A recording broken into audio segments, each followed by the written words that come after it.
Ouch! Paulo, tinawag na BOBO ng netizens. Linlang pa more.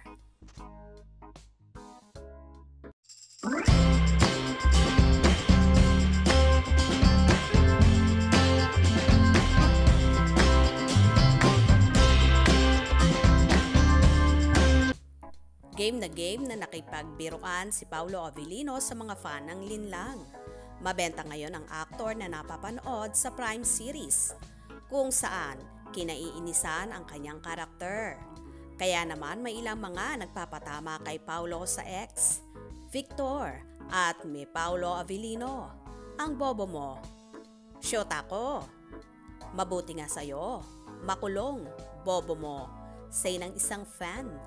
Bumanat naman si Paulo na may halo pa ring panglalambing. Nagmahal lang naman.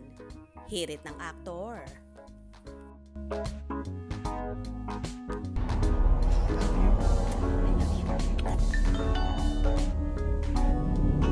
Ipaglalaki si Juliana. Wala yan.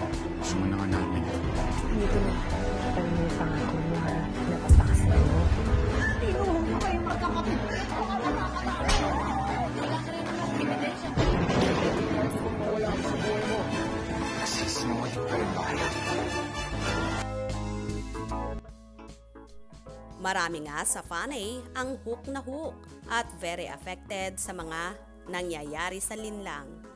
Lalo na sa karakter ni Paulo, kung saan kinakawawa, inaapi at niloloko ng asawa niyang si Juliana, Kim Chiu, at kumabit sa mismong kapatid pa ni Victor, Paulo, na si Alex, JM de Guzman.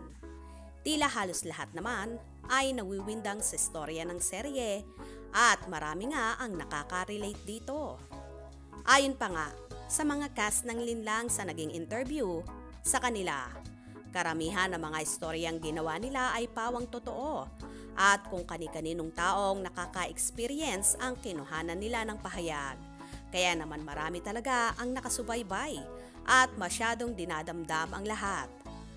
Sa pagpapatuloy pa ng mga naging writers at creatives ng seryeng ito, totoong nangyari ang mga kaganapan.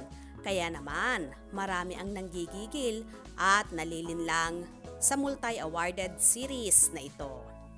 Anyway, bukod nga sa karakter ni Paulo, malulupit at mga bigatin ang kasama niya dito kagaya nina Diamond Star Maricel Soriano, Jaime Fabregas, Ruby Ruiz, Kim Chiu, JM de Guzman, Kayla Estrada, Heaven Perelejo at marami pang iba.